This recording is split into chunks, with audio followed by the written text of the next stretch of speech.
In this episode, the 11 key ideas from the 10-year update of Peter Zeihan's The Accidental Superpower. Key idea number one is the Russian surprise. In the first edition of this book, Zeihan pegged the war in Ukraine. He said that by 2022, Russia would need to invade Ukraine.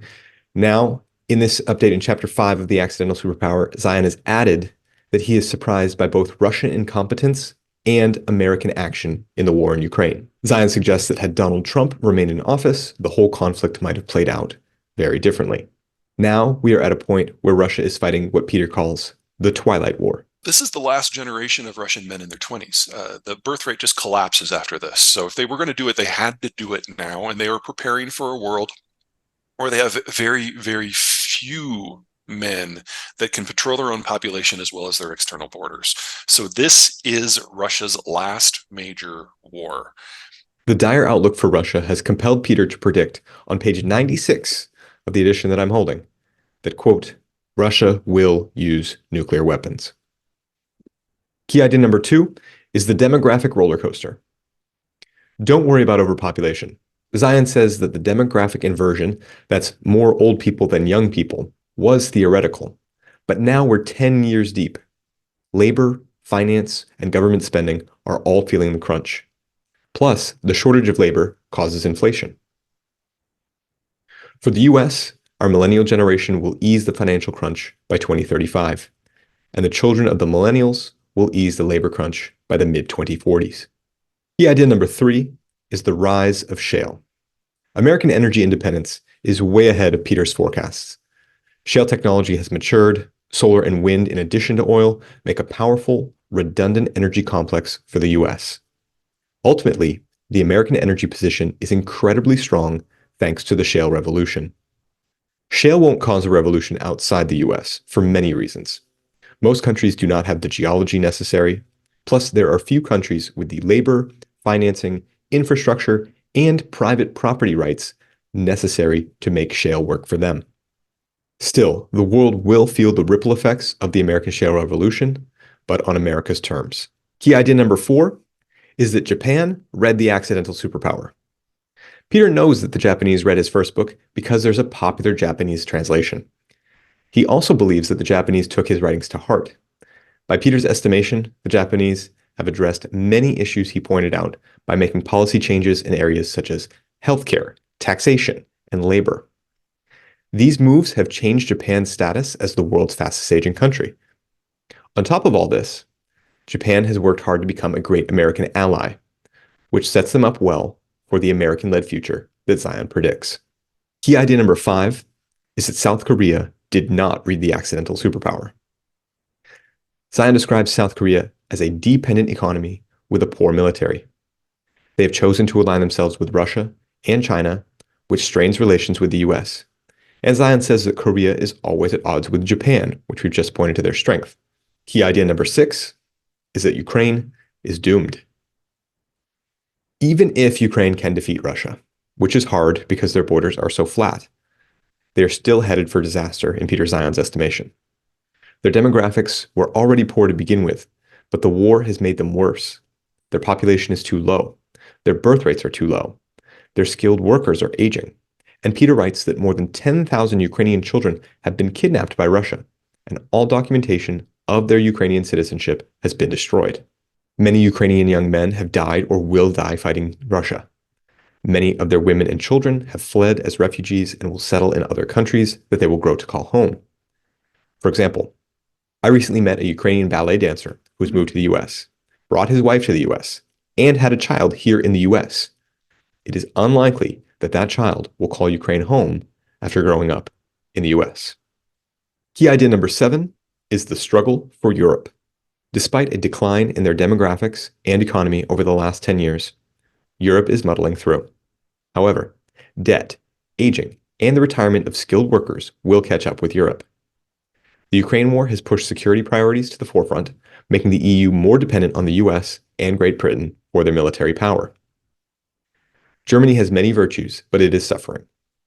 While they have cut out Russia, Zeihan points out that they have doubled down on relations with, quote, that other genocidal dictatorial power, China. The good news is that the war in Ukraine has given impetus to EU collaboration. For evidence, Zeihan compares the years-long contention and delays over joint European bonds to the speed of pre-purchasing ammunition for Ukraine. Ultimately, the European Union's demographics and economy are struggling. Zeihan writes, quote, "Europe will still die," end quote. But they have found ways to not die yet. Key idea number 8 is that Canada is not a country, but it is intact. Yes, despite Peter's strong argument for Alberta leaving Canada and joining the US, Canada remains intact. The Albertan political factions necessary to secede have lost elections or failed to navigate the institutions necessary to make these movements. Also, Canada has changed in 4 ways. Number 1, immigration and demography have reduced Alberta's burden to support the rest of Canada. 2, Trump scared off Albertans who were interested in joining the US. 3, Canada's closeness with the US since 2021 has actually reduced Alberta's room to maneuver between the two countries. And 4, it would be rude of Alberta to leave their country. And Zeihan says Canadians are just too polite. Key idea number 9 is that you should worry about drugs. On page 314, Peter explains that the American illicit drug industry is worth over $150 billion per year, meaning a very high death rate and the lowest life expectancy in the developed world. He connects this industry to the work of cartels in Mexico and explains that El Chapo was a very businesslike leader of his cartel and spread to the US for distribution and South America for production. Now, El Chapo is in jail and a new cartel, Jalisco New Generation, has risen through violence, but not yet monopolized any border crossing. However, if they succeed, they will bring violence to the US and cause friction in US-Mexico relations. For Americans who find Zeihan's writing too comforting, consider that this would jeopardize the Americans' most important trade partnership. Zeihan says, quote, "Worry about that." Key idea number 10 is the China wars.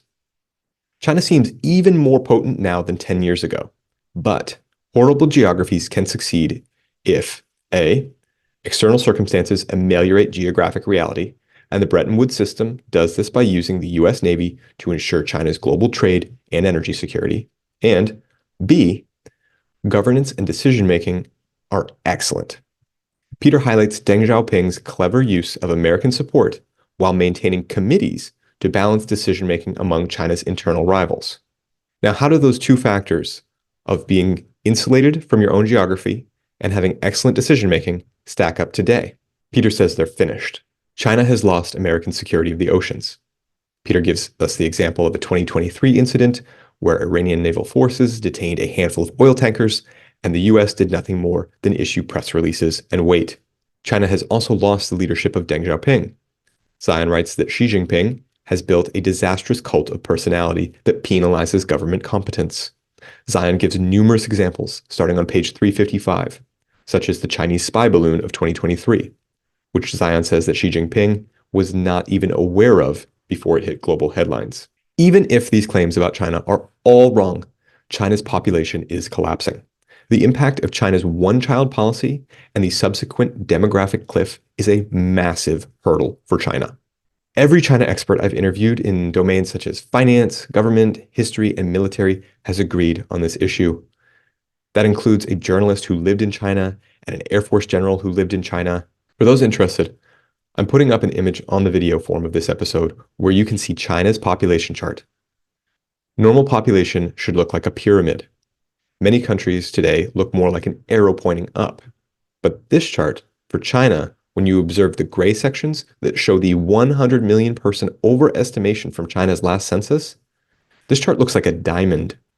It is especially narrow on the female side because many Chinese had sex-selective abortions of their daughters to instead be sure to have a son. Yes, China is on the edge of a demographic cliff. Key idea number 11 is lessons from the global war on terrorism. The global war on terrorism, or the GWAT, as we used to abbreviate it in the military, was bad. It was nearly impossible to win. Zeihan says our presidents failed to focus on Al-Qaeda, instead adding externals to the task and fighting an amazing 10 years after the death of Osama bin Laden. Joe Biden was only able to end it because he was a new president who would not have to pay the political price for admitting the waste of so many lives and resources. We can learn from the global war on terrorism, and Zeihan makes 4 predictions. A, the US won't deploy ground forces again. B, the Navy will still Navy.